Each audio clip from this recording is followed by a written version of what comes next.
How's it going, fellas? Fez here, and today we're going to be doing a review on Overwatch. Overwatch is made by Blizzard, who are like the rockstar of PC gaming. They have made Diablo, Warcraft, World of Warcraft, Starcraft, which are all fan favourites among PC users, and finally they've brought some games to console.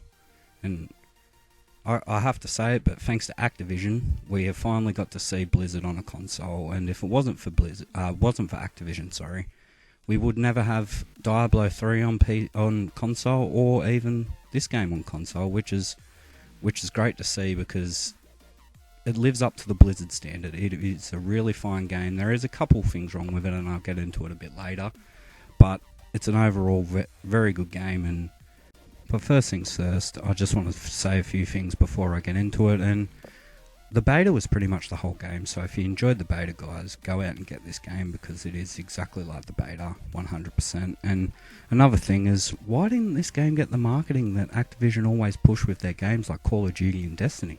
I just couldn't understand why this game didn't get a push like all the others did, because it's a damn fine game made by very, very, very quality developers, and it just didn't get the push like the other ones.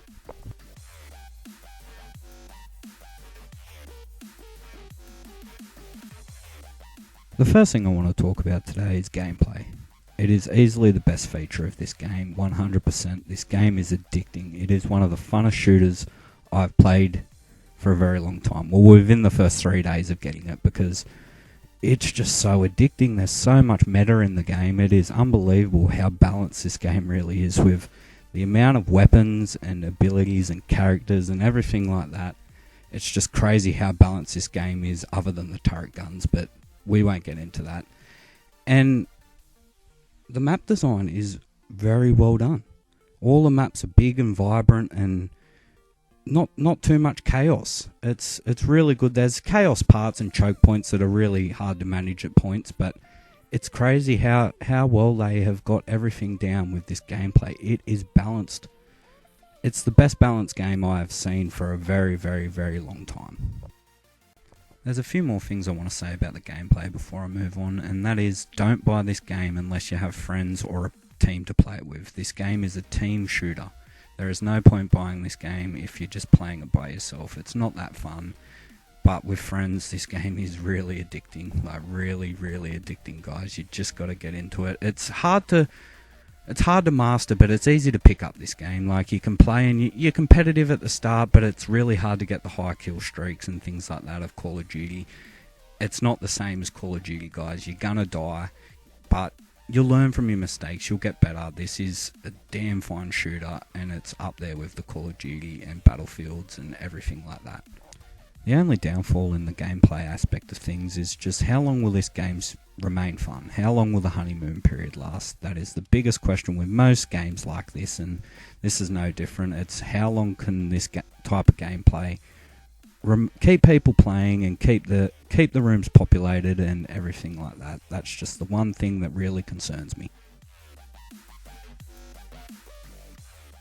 The next thing I want to talk about is graphics. And graphics in this game are not like normal games. It's not realistic, guys. So if you want a realistic shooter, don't buy this game, because this game is just like the Borderlands and games like that go for the cartoony graphics. Yes, it's a bit more realistic cartoony, but it's really done well. It really gives that game a fun and not so serious game where everyone has to go 30-3 and be a badass and everything like that. This is just help your teammates and just get in there, get out, and all that sort of thing. One thing I do want to say about the graphics is just the vibrant and colourful maps. Like, look at this colour, guys. It is unbelievable. Just the colour, and the characters are just so detailed but basic at the same time. It's really weird how they've got so much detail within so many basic characters. It's crazy. It's very well done with the graphics in this game. Blizzard wanted to go a certain art direction, and they really, really done it well. Well done, Blizzard. I really have to congratulate you with the way you went, and you kept to it.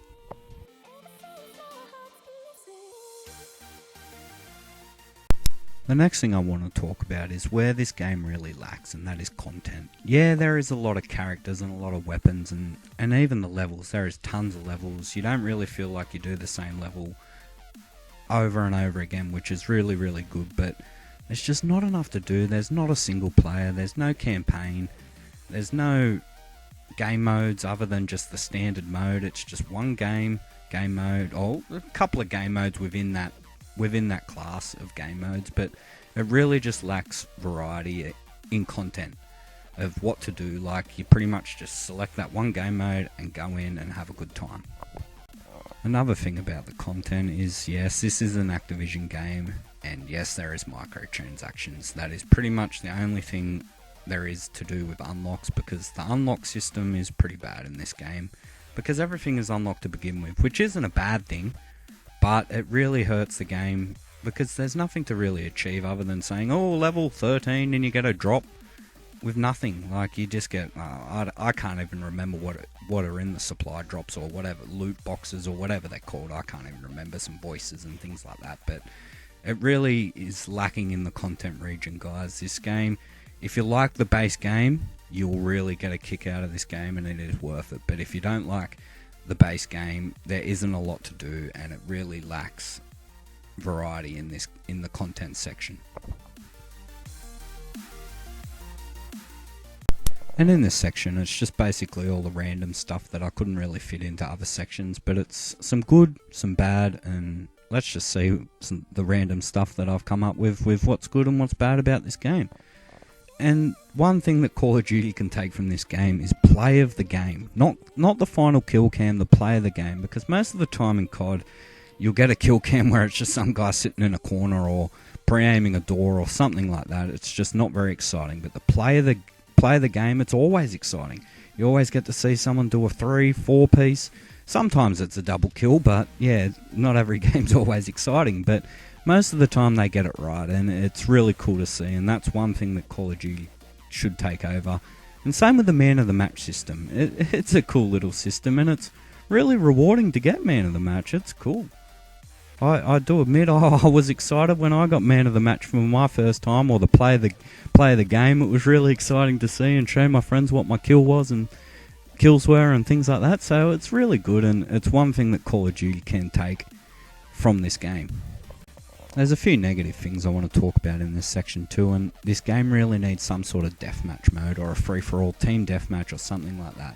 Because at the start of the game, before all the players get in, it becomes a team deathmatch, and it is really fun. It is really cool just to not have to go for an objective. Like, it's good to have that mode, don't get me wrong, I don't want to get rid of it or anything like that, but just some sort of deathmatch, a free-for-all or a team deathmatch would really make this game better. And another bad thing, which is a huge thing, not really for me, but for some players out there, and this game is 100% online.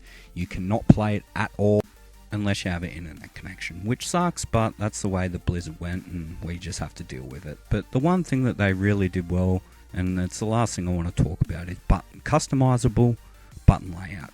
I can make R3 jump, I can make any button whatever I like, and it's a note to developers that are making first-person shooters that everyone's different with their button layout. Give them options, give them a chance to use the button layout that they want to use.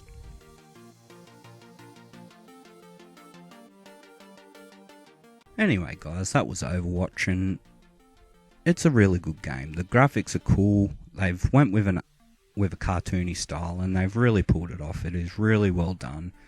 Just like the gameplay is sick, guys. Trust me, with every game that you play, it is addicting. There is new ways to approach battles with different characters and different abilities and things like that, which creates variety, but the game does lack content. As I said before, there's no single player or anything of that nature, and there's only 2 game modes.